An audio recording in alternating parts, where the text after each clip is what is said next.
Vamos lá, terminando aqui o nosso último bloco do nosso 10º dia. Então, continuando aqui o material, né? Agora vamos entrar para essa parte do capítulo 5, onde fala sobre materiais gerais do sermão. Aqui, né, vamos dar uma pincelada, falando sobre a produção, o estudo, o material, as pesquisas. Eu lembro que eu peguei e falei para vocês de um livro que eu até indiquei, chamado Prega a Palavra, que é um outro livro muito bom. Pode ver, lembra que nós comentamos essa questão da originalidade, né? De sermos pessoas que se dediquem numa ideia, trabalhem buscando uma certa originalidade. Deixa eu dar uma informação aqui muito importante. Nunca se esqueçam disso. Sempre deem as fontes. Sempre, irmãos. Pastor Raio, o senhor dá a fonte de tudo? Claro que não. Tem hora que eu não lembro de onde é a fonte. Não é que eu não quero. Eu queria ter aquela mente brilhante de C.S. Lewis. Muita coisa que eu passo para vocês, por exemplo, eu estou passando coisas que eu aprendi, mas eu não sei aonde eu aprendi. E por isso que eu falo, lá no seminário, com o professor, numa aula, eu sei que eu aprendi.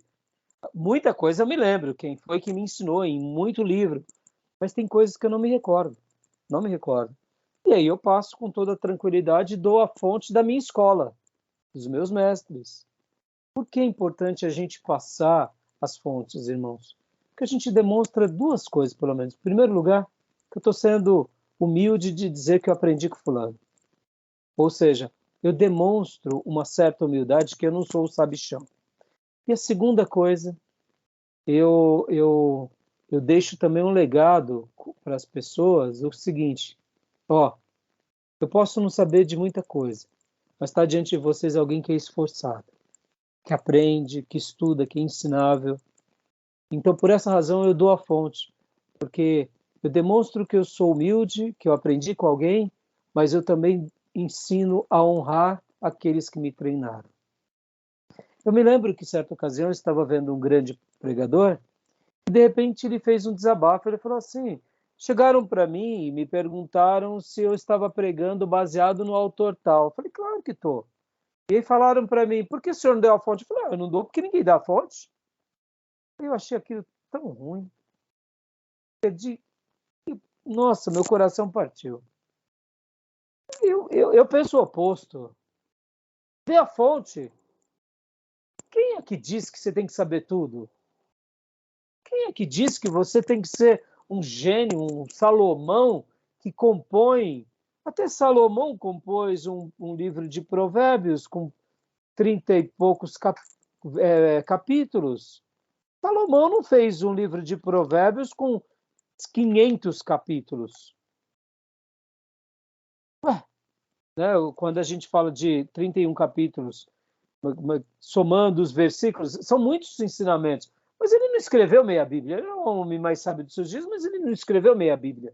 E daí? Quem diz que a gente tem que ser essa pessoa que é o poço de sabedoria? Notem que Russell Shedd, quando ele está pregando, ele cita muitas fontes. Por que ele faz aquilo? Ele está mostrando, eu aprendi com fulano. É a minha escola. Isso cria em nós identidade. Isso cria em nós o quê? História. Eu venho dessa história, desse legado. Quando um pastor começa a ensinar os outros como se ele fosse o descobridor daquilo, para mim, na minha opinião, tá? Me permitam. Isso demonstra que ele é muito vaidoso. É o que eu penso.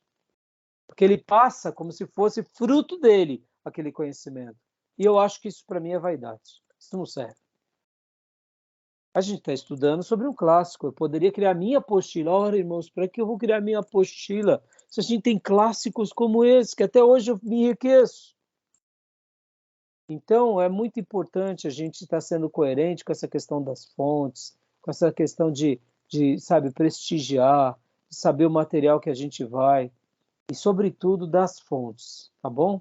Isso me faz lembrar, numa mensagem do Billy Graham, que ele estava... Eu acho que numa dessas mensagens que eu passei para vocês, Eu acho que o Billy Graham cita que um pregador, não cita?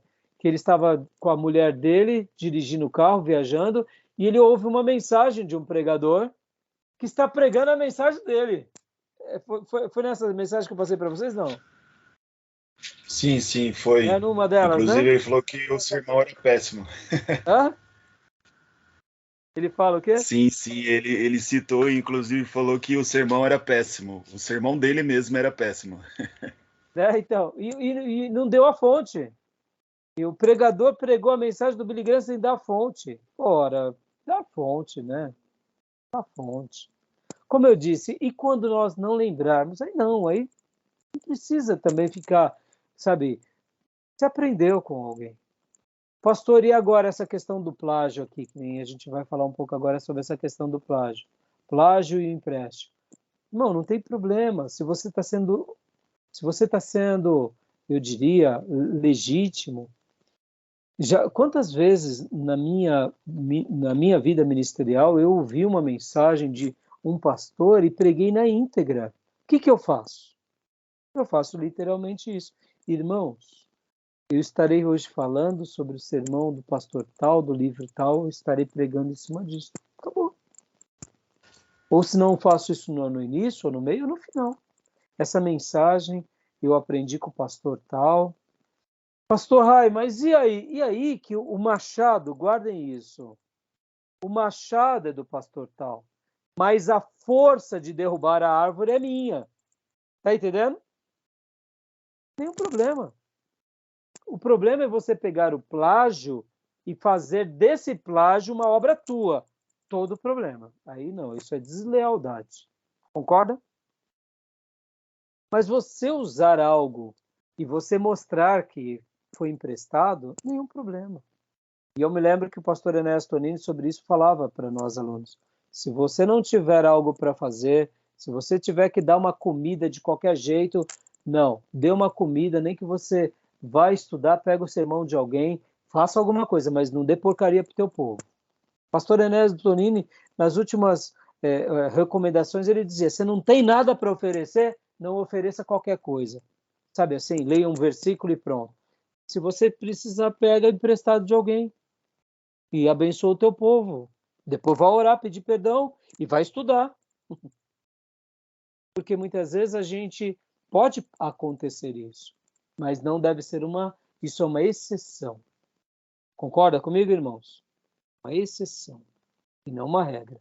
Se eu tenho o sermão como uma coisa muito elevada, eu tenho que dedicar tempo de estudo, eu não posso encher a minha agenda aceitando pregação para pregar de segunda, terça, quarta, quinta, em muitos lugares. Isso é vaidade. Tem pregador que aceita pregar em todos os dias da semana, em todo que a igreja é diferente. Eu não sei se isso daí está correto.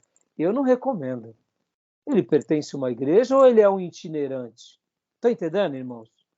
Aí muitas vezes vai ficar sem mensagem, é óbvio, não tem tempo para estudar.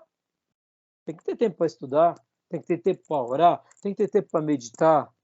Olha as lembranças que eu recomendei para vocês de George Whitefield. Lia a Bíblia de joelhos, depois orava cada palavra. Isso é tempo. Hoje tem um monte de pregador que só quer pregar em tudo que é lugar. Aí ele fica ouvindo, fica fazendo plágios, e aí ele se vangloria, porque Deus usou. A mensagem não é dele, ele pegou 10 mensagens de 10 pregadores. Isso é complicado, irmãos. Aí ouviu a mensagem, é um papagaio, é um irmão papagaio, é um ministro papagaio. Ele ouviu 10 mensagens e sai pregando. Eu ouvi hoje desse, eu preguei, legal. Aí vai lá e prega. Aí ele ainda nem dá a fonte. Irmãos, isso daí, na minha opinião, tem data de validade, esse pregador. Estão entendendo, irmãos? Porque não está sendo leal. É a minha opinião. Quer viver assim? Viva. Não recomendo para vocês. Recomendo para vocês terem tempo, gastarem tempo com Deus, intimidade, estudo, e Deus vai se revelar para vocês. E essa experiência vai ser uma musculatura para a vida de vocês. Tá bom? Beleza? Querem fazer algum comentário? Eu já preguei sermões assim que eu já ouvi, inclusive até de irmãos muito próximos assim. E eu confesso que eu não tinha essa direção. E confesso que em alguns eu até citei e dei a dedicatória, assim, mas em alguns, eu confesso que eu não fiz a devida dedicatória. E assim, e esse conselho é muito importante, sim. Eu não é a primeira vez que eu ouço, né? Mas eu tenho tomado um cuidado desde que eu aprendi essa lição. E é muito interessante mesmo a gente honrar aqueles que receberam a iluminação, primeiramente, né? E sabe, irmão Gil, isso também força a gente a ser humilde. Força a gente a ser humilde. Porque assim, sejamos honestos, ninguém gosta de. Todo mundo gosta de ser especial. Todo mundo gosta de ser o. Irmãos, eu queria estar com uma classe de 5.000. Verdade. Eu queria ter uma igreja de 50.000 pessoas. Eu queria. Eu não queria ter que ver, muitas vezes, dificuldade para levantar um prédio. Não, eu queria, mas tem coisas que a gente vive a vida que Deus permitiu e a gente tem que ser resolvido nisso. E saber ser grato e falar, não, Senhor, louvado seja o teu nome. E eu queria ter uma mente do apóstolo Paulo, eu queria poder fazer que nem o Shed, pregar no texto original. Não sei se vocês sabiam disso. O seu Shed, irmãos, o seu Shed, quando ele ia pregar, ele ia com a Bíblia no original. Ele lia o texto no grego. E aí, se ele está no Brasil, ele fazia a leitura no português. Se ele estava na América, no inglês. Se ele estava na França, no francês. Se ele estava na América do Sul, no castelhano. E aí? Fala sério. Eu tô ralando para aprender o português. Ralando para aprender um pouquinho de línguas originais. O Shed vai me ler. Nas aulas do Shed, lá no seminário, eu fui fazer o mestrado lá em Perdizes, eu queria ter aula com o Shed. O meu alvo era ter aula com o Shed. Quando eu cheguei lá que não tive aula com o Shed, isso me desanimou. Eu falei, não, mas já estou aqui, vamos lá, vamos lá. Aí eu parei por outros motivos, mas o que acontece? Eu queria ter aula com o Shed. O Shed começava a escrever na lousa. Hoje vamos estudar Efésios, capítulo 3. Ele começava a escrever de cor no grego. Ô, meus irmãos, se vocês me perguntarem agora Efésios 3, eu não vou saber de cor no português. Ai, fala sério. Pastor Rai, o senhor está me deixando desanimado. Não, não, meu irmão, eu estou mostrando o seguinte. Olha como a gente tem gente grande diante da gente, que são extraordinários. É isso que a gente tem que aprender. Quero aprender a ser um teólogo como ele. Não serei nunca como ele, porque eu admito. A grandeza dele é muito elevada. Mas eu quero seguir os passos do Shed, eu quero ser doutrinado pelos livros do Shed, eu quero recomendar. Por quê? Porque é um homem de Deus fantástico. Estão entendendo? O que eu estou fazendo para vocês, eu estou dizendo, eu tenho uma escola. Eu tenho uma... E eu quero continuar passando dessa escola. Vocês entendem? Porque a gente é de uma escola, a gente é de uma igreja. E é assim que a gente vai fazendo. Né? Isso é muito válido. Isso é muito válido, Gil. Porque muitas vezes a gente é treinado o quê? Não, eu quero ser o cara. Mas não. Muitas Eu vezes já a gente... preguei mensagem do pastor Johnny e não honrei ele. Olha aí. Tô Entendeu, Gil? confessando aqui, Gilson, pastor, né? Ele me julga. Olha, esse galardão é teu, viu, John? Né, Gil? É dele. E assim, é Perdão. importante isso, irmãos. É importante, ó, por exemplo, irmãos, eu costumo, assim, abertamente, eu posso até usar uma coisa de um aluno, de um irmão, de um obreiro, e usar e esquecer de dar a fonte, porque afinal de contas é uma dinâmica muito grande. Mas na realidade, ô meu irmão, estamos acabando a aula, fica aí, vai ouvindo, tá? Ele é o Cacá lá da Bahia. Vira o seu celular, vira ele de lado. Vira ele de lado. Assim? Para a tela ficar cheia. Sabe quando você põe na rotação? Peraí que eu Vira vou ele. pegar uma ajuda aqui. Vira ele assim. Virou? Coloca na rotação automática. Sabe quando você abaixa ele aqui? Que você coloca aqui ó, na girar automático. Clica lá no girar automático. Quando você abaixa, girar automático. Tem não? Tem. Tem. Lá, Tem sim. sabe onde está o Wi-Fi que a gente baixa? Tem o Wi-Fi. Achou? Girar automático. Deixa e vira o celular agora. Aí, a tela ficou cheia aí. Cacá, fica aí que a gente está acabando a aula aqui, viu, Cacá? É o seu filho, Cacá? É. Olha, tá grandão demais. Fica aí. Só muta agora o seu microfone, que a gente vai acabar aqui. Depois, no final, eu apresento você para o pastor e para o outro irmão, tá bom? Então, irmãos, voltando a falar. Então, essa questão ela é muito importante a gente dar as fontes, porque a gente vai sendo treinado e, naturalmente, Deus vai nos honrando. Sobre essa questão, muitas vezes a gente vê que essas pessoas que são extremamente vaidosas, elas não gostam de dar fonte, porque elas passam como se elas fossem geniais. Isso é uma vaidade. Então, eu teria muito mais assunto para falar sobre isso, mas a gente vai prosseguir aqui, tá bom? Vamos lá. Agora aqui, continuando essa parte, elementos regulares ou formais do sermão. Aqui falando um pouco mais ainda sobre essa questão da importância da boa disposição. Vamos passar rapidamente aqui. Valores de um plano. Querem comentar alguma coisa sobre essa parte? A gente já trabalhou sobre essa questão, né? Não, pastor, tranquilo. Tranquilo, né? Já falamos também sobre a importância de uma boa introdução, né? Eu estou exatamente nesse ponto aí. A gente Introdução já... e exorte. Exatamente. A questão da discussão, dos pontos, né, os tratamentos. Eu acredito, irmãos, para a gente poder estar encerrando aqui esse livro, né? Tem alguma parte dele que vocês gostariam que eu fizesse algum comentário, fizesse alguma observação?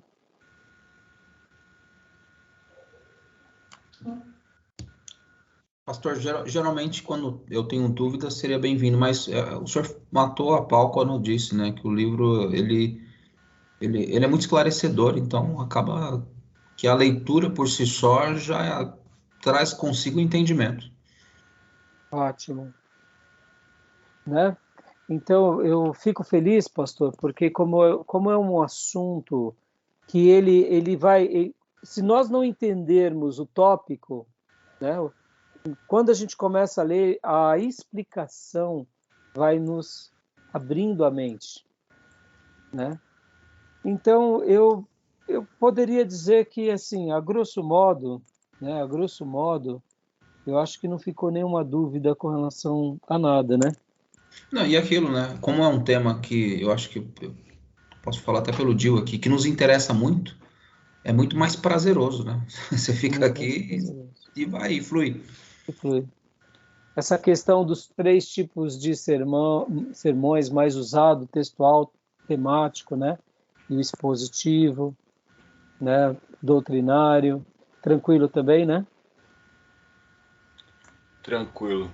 Eu acho que algo que eu lembro assim, e que foi muito, muito legal quando eu li, que ficou aqui no meu coração, que como é honroso, né, esse princípio inclusive está lá no começo do livro que fala sobre o poder da prédica, e ele até cita Romanos 10:17, se eu não me engano, que fala sobre a fé vir pela ouvir a pregação da palavra, né?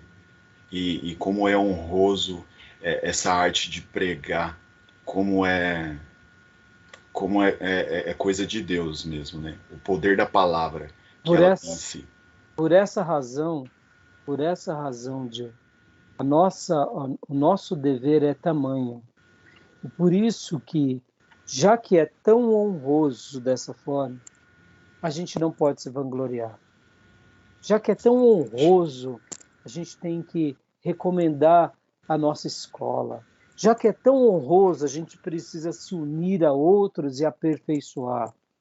Porque realmente, Gil, eu sei que nós, como seres humanos, somos como vasos de barro, onde o que repousa em nós é o precioso tesouro que está dentro, que é o Espírito Santo, que é Jesus. O vaso é de barro. E sendo honroso, a gente tem que valorizar esse tesouro precioso. Por isso que, assim, essa matéria, né, ela realmente ela é especial. Ela é especial. Nós ficaríamos aqui 3, 6 meses estudando ela e não nos cansaríamos. Porque há tanto assunto, há uma variedade, cada livro, cada novo livro, né, por exemplo, que é lançado, ele tem uma característica, ele tem uma beleza, ele tem, por exemplo, aqui, ó, o valor inestimável da pregação, Marcus Trump. Olha só essa obra. Aqui, nesse livro, o autor vai falar o seguinte: a natureza teológica da pregação, o que você acabou de dizer, Di. Somos pregadores da palavra de Deus. Semana passada, quando eu falei para vocês na minha abertura, que Deus deu poder ao seu povo. Nós não somos oradores, comunicadores. Nós somos transmissores do poder de Deus para salvar vidas, para libertar vidas. Ou seja, a natureza teológica da pregação, a nossa pregação, o nosso sermão, ele tem características divinas. Nós não somos um orador, um animador de palco. Somos proclamadores dos valores eternos. O segundo capítulo deles é a mensagem e a forma da pregação. Ou seja, como que a gente vai transmitir essa mensagem? E quais serão as formas? E terceiro ponto, ele vem para o preparo da pregação, o estudo que a gente faz. E quarto, no púlpito, a realização da pregação. Ora, se as pessoas no mercado de trabalho, elas mergulham em uma vida de estudo, ora para se aperfeiçoar na sua medicina, ora para se aperfeiçoar na aula que eles dão na faculdade, por que nós vamos ser rasos? A gente tem que se aperfeiçoar, tem que mergulhar. Então é isso. Tá bom, meus irmãos? Então, assim, alguma dúvida? Algum comentário a mais para a gente poder estar pontuando aqui, encerrando a aula?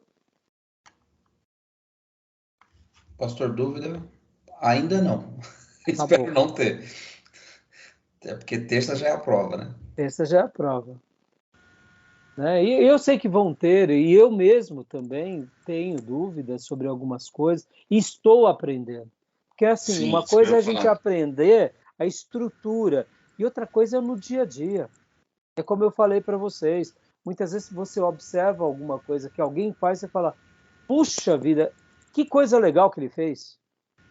Posso aplicar no meu culto, posso aplicar.